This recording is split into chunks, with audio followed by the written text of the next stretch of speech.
I finally fixed it. Okay, so here's the problem with this King Pellet Stove with it igniting all the time. It's like it'll take 4 or 5 times, and then I got looking at this thing. Now I cleaned this out, and I've done this. I've added Ignite 4 times since I did the modification, and it's lit every time, even without cleaning it out. So I cleaned it out. I wanted to make sure this worked before I made a video on it. You take out this burn pot. This is where your pellets go in. If you look closely, this is the igniter in the middle here. This is a shroud that goes around the igniter. Kind of protects the surrounding area. Down below, or I'm sorry, off to the left is your air intake. Okay, there's a hole right there. Okay, so this thing gets plenty hot enough to ignite pellets.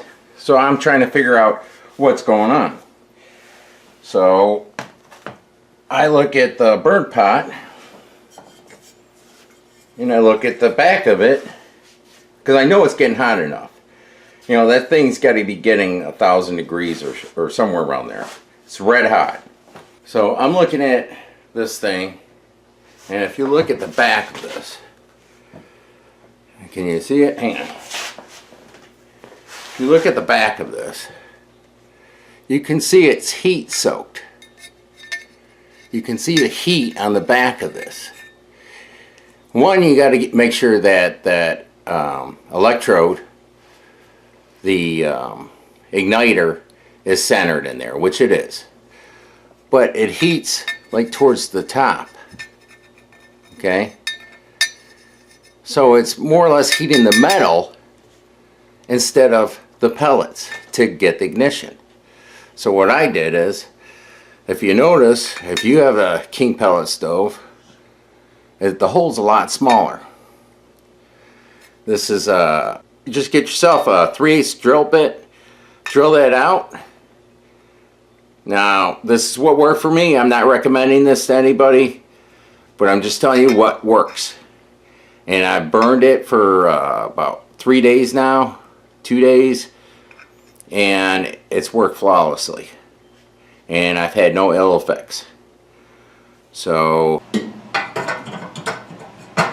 hey guys, sorry about that. My camera died on me when I got the fire lit the other day. Today's January 3rd. We've shut this pellet stove off several times and started it several times, and since I did that modification, which I showed you, it's worked very well.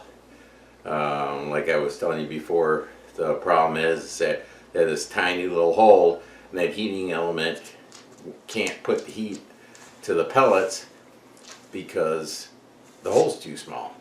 So when you open that hole up just a little bit, it exposes it to the pellets, and it's worked pretty flawlessly so far. So I'm getting ready to start the fire again, and I wanted to get this video out to you. So let's get started. So what I'm going to do is I'm just going to hit the on button. I'm going to let it fill up 1/4 of the way. Open the lid of the pellet stove to stop the auger, and it'll continue its run cycle, and we'll get a fire going here very shortly. Okay, the pot is about 1/4 full, so I'm going to lift the lid.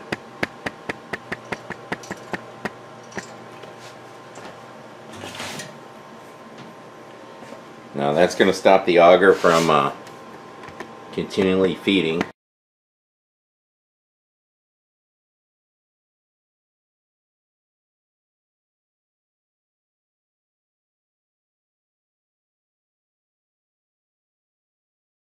So there you go, guys.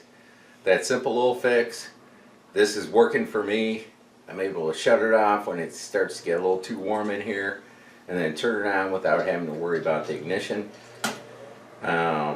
Mind you have to keep an eye on it, but I haven't had any problems from our family to your family.